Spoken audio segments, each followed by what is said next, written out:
নমস্কাৰ জেডি নিউজৰ হাতত আহি পৰিছে দিনটোৰ বহুকেইটা গুৰুত্বপূৰ্ণ খবৰ তাৰে ভিতৰত আজিৰ আমাৰ প্ৰথমটো খবৰেই হৈছে গছপুলি ৰোৱা প্ৰতিগৰাকী মহিলাক মুখ্যমন্ত্ৰী ডক্টৰ হিমন্ত বিশ্ব শৰ্মাৰ এটা ইংগিততে একাউণ্টত ধন সোমোৱাই দিব কৰ্তৃপক্ষই সমষ্টিয়ে গৈ নিজে সভা অনুষ্ঠিত কৰি আৰু সেই সভা সমাপ্ত হোৱাৰ কিছু সময়ৰ পিছতেই গছপুলি ৰোৱা প্ৰতিগৰাকী মহিলাৰ বেংক একাউণ্টত সোমাব 10,000 টকা এই সন্দৰ্ভত বৃহৎ ঘোষণা কৰিছে ৰাজ্যৰ মুখ্যমন্ত্ৰী ডক্টৰ হিমন্ত বিশ্ব শৰ্মাই পুনৰ জনাইছো গছপুলি ৰোপণ কৰা প্ৰতিগৰাকী মহিলালৈ চৰকাৰে আগবঢ়াইছে ধন সমষ্টিয়ে মুখ্যমন্ত্ৰীয়ে প্ৰদান কৰিব ধন যেহেতু বিহালী সমষ্টিৰ মহিলাসকলে যোৱা মঙ্গলবাৰে লাভ কৰিলে 10,000 টকাটো ৰাজ্যৰ অন্য সমষ্টিসমূহত মহিলাসকলক সভা অনুষ্ঠিত কৰি প্ৰদান কৰা হ'ব এই ধন মহিলাসকলক ধন প্ৰদানৰ বাবে সমষ্টিয়ে উপস্থিত হ'ব মুখ্যমন্ত্ৰী ডক্টৰ হিমন্ত বিশ্ব শৰ্মা আৰু সমষ্টিয়ে সভা অনুষ্ঠিত কৰি মুখ্যমন্ত্ৰীয়ে প্ৰদান কৰিব ধন প্ৰদান কাৰ্যসূচী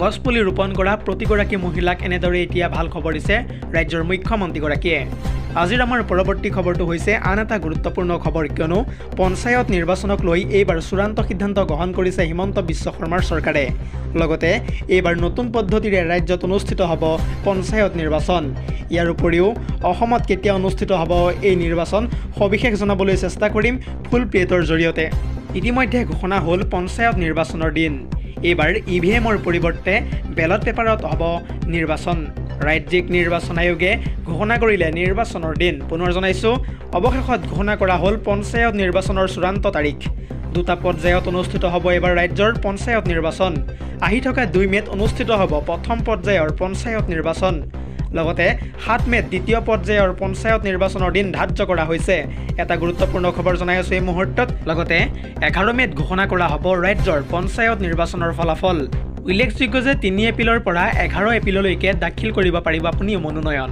17 এপ্ৰিলত মনোনয়ন প্ৰত্যাহাৰ কৰাৰ অন্তিমটো দিন উজনি অসম আৰু বৰাক উপত্যকাত প্ৰথম পৰ্যায়ৰ নিৰ্বাচন অনুষ্ঠিত হ'ব আহি থকা 2 মে তাৰিখে ইয়াৰ উপৰিও দ্বিতীয় পৰ্যায়ৰ পঞ্চায়ত নিৰ্বাচন অনুষ্ঠিত হ'ব নামনি অসম আৰু মধ্য অসমত আহি থকা 7 মে তাৰিখে দুটা পৰ্যায়ত যেহেতু এবাৰ অনুষ্ঠিত হ'বলৈ গৈ আছে ৰাজ্যত পঞ্চায়ত নিৰ্বাচন দৰ্শকসকল আৰু বহুতো গুৰুত্বপূৰ্ণ খবৰ আছে যদিহে আপুনি এতিয়ালৈকে এই ভিডিঅ'টোত লাইক কৰা নাই তেন্তে এতিয়াই লাইক কৰি দিয়ক আৰু এনে ধৰণৰ ভিডিঅ'সমূহ প্ৰত্যেক দিনে পাই থাকিবৰ কাৰণে আমাৰ এই চেনেলটো ছাবস্ক্ৰাইব কৰি কাষতে থকা বেল আইকনটো প্ৰেছ কৰি ৰাখিবলৈ একেবাৰে নাপাহৰিব পৰৱৰ্তী খবৰটো হৈছে গছপুলি ৰোপণ কৰাৰ পিছতো কোনসকল মহিলাই নাপাব 10,000 টকা লাখপতি বাইদেউ হ'বলৈ দৰাচলতে কি যোগ্যতা থাকিব লাগিব কোনসকল মহিলাই 10,000 টকাটো পাব এই সন্দৰ্ভত জনাম সবিশেষ গছপুলি ৰোপণ কৰাৰ পিছতো কোনে নাপাব লাখপতি বাইদেউৰ ধন আপুনি বাৰু জানেনে কি যোগ্যতা দৰাচলতে থাকিব লাগিব 10,000 টকা পাবলৈ হ'লে যিবোৰ মহিলাৰ 3টা সন্তান বা তাতকৈ বেছি সন্তান আছে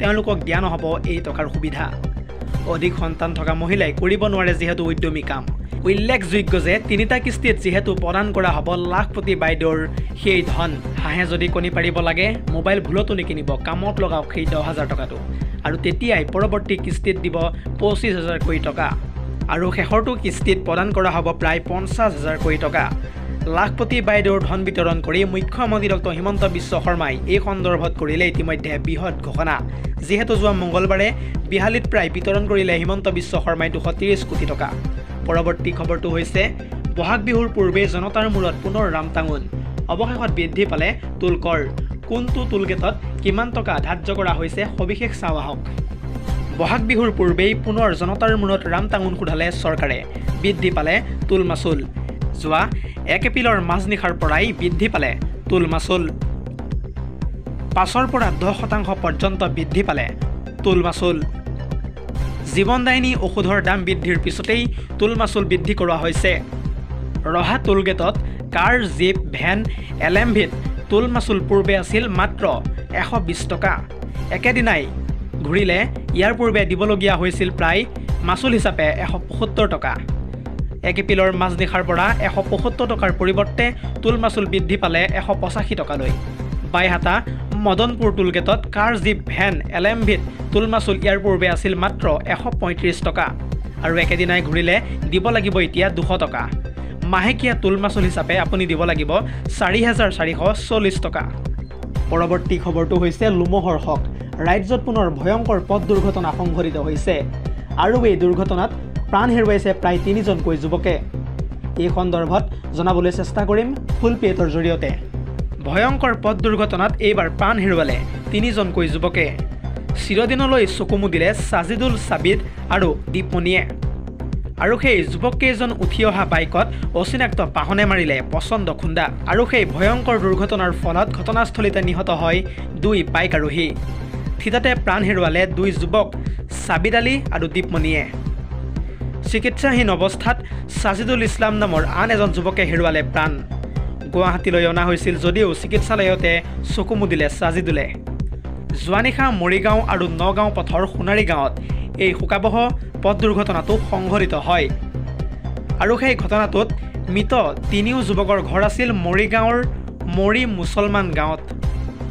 আৰু সেই 3জন যুৱকৰ কৰুণ মৃত্যুৰ পিছতেই মৰি মুছলমান গাঁৱত এতিয়া শোকাকুল পৰিৱেশে বিৰাজ কৰিছে। পৰৱৰ্তী খবৰটো হৈছে এইবাৰ আকৌ ৱাকফ সংশোধনী বিধেয়কক লৈ একগোট হৈছে বিৰোধী ঐক্যমঞ্চ। প্ৰায় 25খন ৰাজ্যৰ ৱাকফ বোৰ্ডে বিধেয়ক সন্দৰ্ভত আগবঢ়ালে কঠোৰ পৰামৰ্শ। কংগ্ৰেছকে ধৰি বিৰোধী দলে মানি নলয় ৱাকফ বোৰ্ড।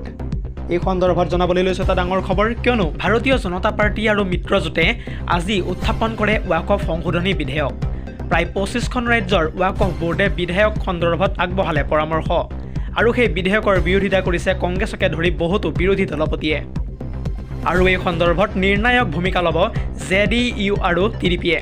এনেদৰে এতিয়া বিধেয়কৰ বিৰুদ্ধে একগোট হৈছে বিৰোধী ঐক্যমঞ্চ।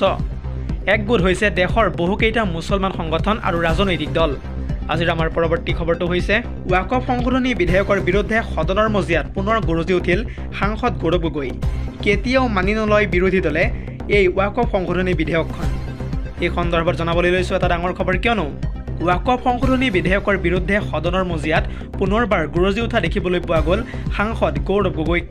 আজি বিজেপি আৰু মিত্ৰজোঁটে সদনত উত্থাপন কৰিছে বিধেয়কখন। আৰু সেই বিধেয়কখনৰ বিৰুদ্ধে বিৰোধীয়ে উত্তাল কৰিছে সদনৰ মজিয়া। বিধেয়কখনক লৈ 8 ঘণ্টা জোৰা আলোচনাত বহিব সদনত। বিৰোধী পক্ষই মানি ল'ব খোজা নাই সেই বিধেয়ক। কেন্দ্ৰীয় মন্ত্ৰী তথা কিৰেণ ৰিজিজুৰ বিৰুদ্ধে সদনক বিষয়ৰ পৰা বিচলিত কৰাৰ অভিযোগ এতিয়া উত্থাপিত হৈছে। আকৌ এই মুহূৰ্তত আমাৰ হাতত আহি পৰিছে আন এটা লাখপতি বাইদেউৰ সন্দৰ্ভত বিগ ব্ৰেকিং নিউজ, কিয়নো ইতিমধ্যে আৰম্ভ হৈ গ'ল লাখপতি বাইদেউৰ আঁচনিৰ ধন লাভৰ প্ৰক্ৰিয়া।